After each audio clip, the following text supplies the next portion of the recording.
You're listening to WWPWW. This is Jeremy, and I'm here to talk to you about 205 Live, Episode 3. So where do we start with this episode? Let's start with the fact that apparently nobody is watching 205 Live. That's the news coming out of a lot of different places, that people are just not watching it. They don't care. The problem is that people do not stay in the seats, nor do they interact with the wrestlers while they are wrestling during these events.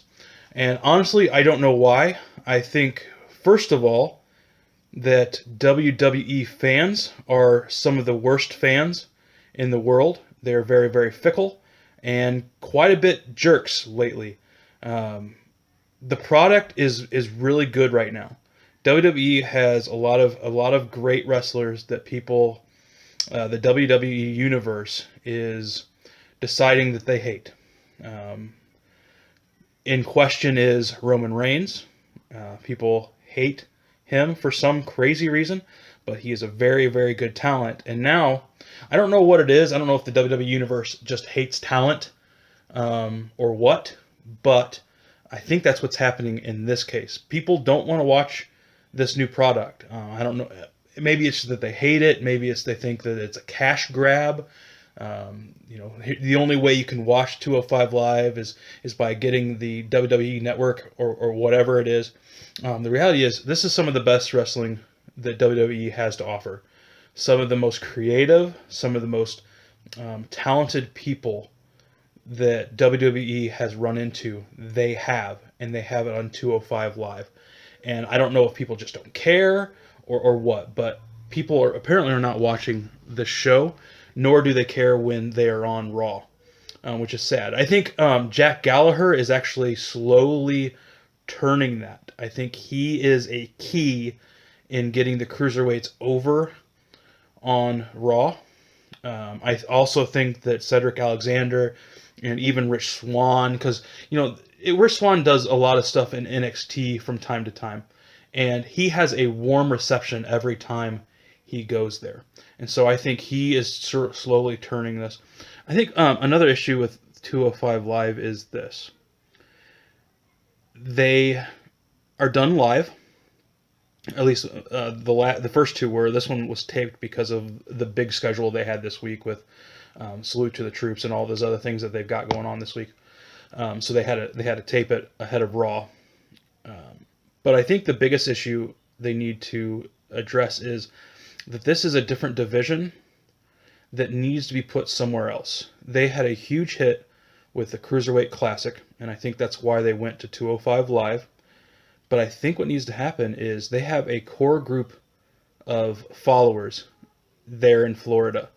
And I think if they took 205 Live and possibly taped it, or did it live there at Full Sail in California, I think they would have a better reception. I think the NXT crowd would come out.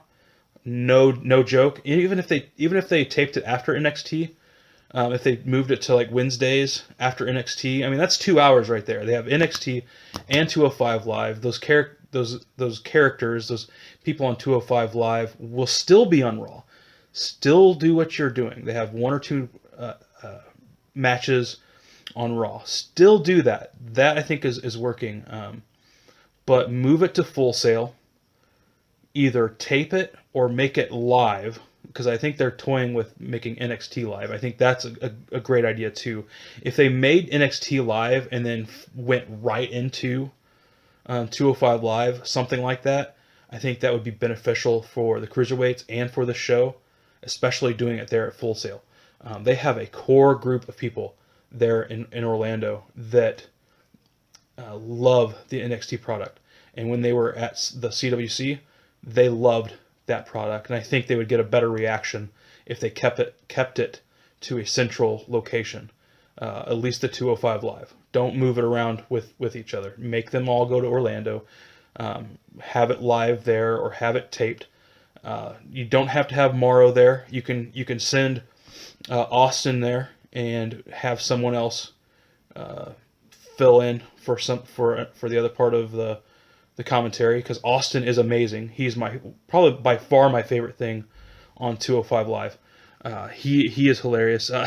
He came out. He's like, oh, I got to apologize for calling Jack Gallagher Mr. Pretzel. What I actually meant was I meant to call him Mr. Pringles. So I want to apologize. And that reception was really, really funny. But as far as the product goes, the problem is it's too much to do on Mondays. It's too much to do on Tuesdays. You have Wednesday and NXT. CWC did really, really well at Full Sail. That's what needs to happen. They need to go back to Full Sail. They need to have their hour there. And I can go on and on about that. But I think that's what needs to happen.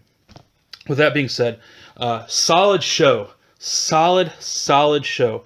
I think my only issue was it made no sense to have Alicia Fox and Noam Dar meet backstage. Like, they didn't do anything else with it. That was it. So I think that's my biggest gripe, is that little interaction was stupid. It was a storyline, yes, but it was just dumb and out of place. They could have waited a week. It just didn't go anywhere. But as far as action goes, everything was great. I kind of forgot about Mustafa Ali.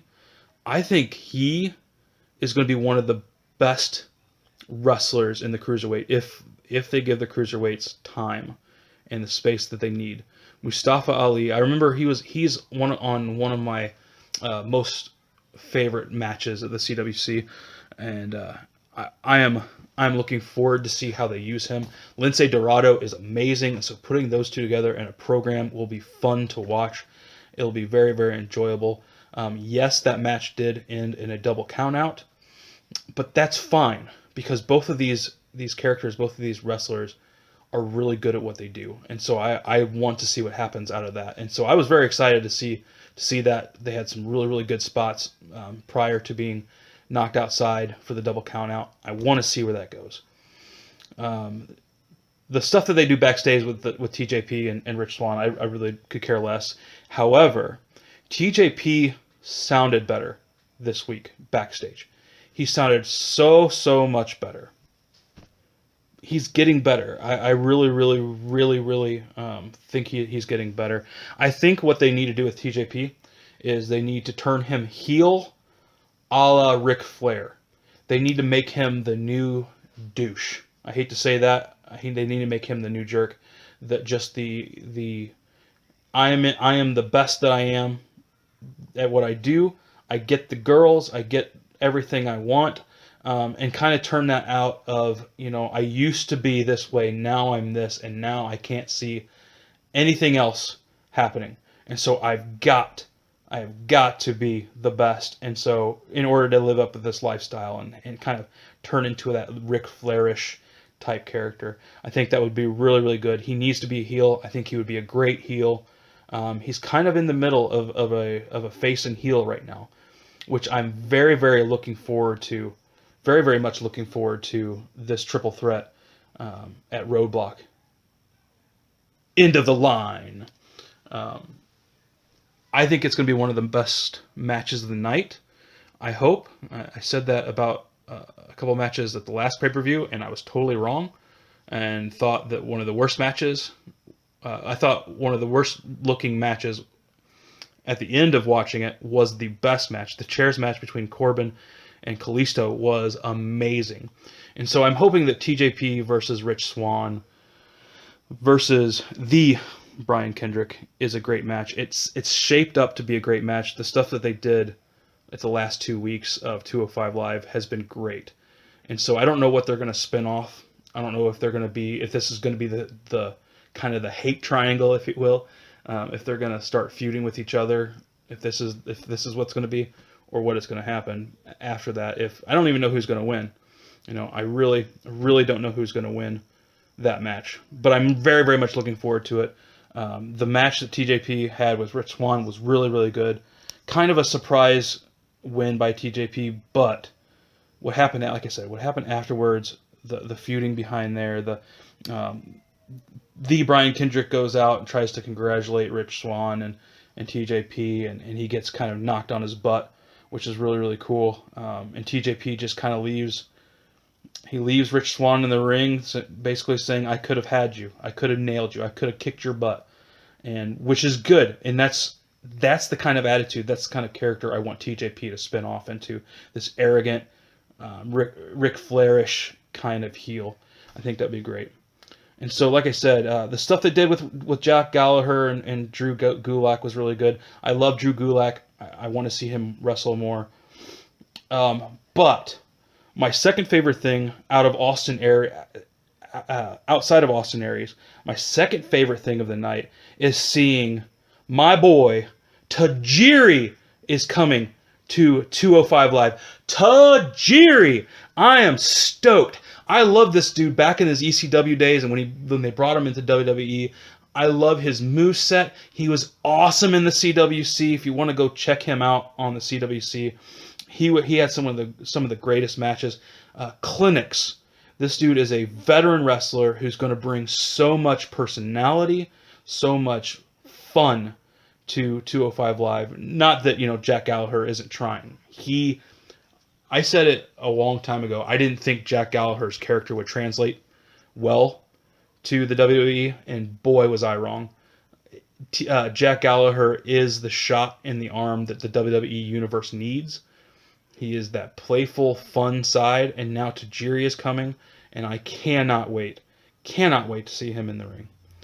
And so as far as 205 Live goes, it's getting better every week.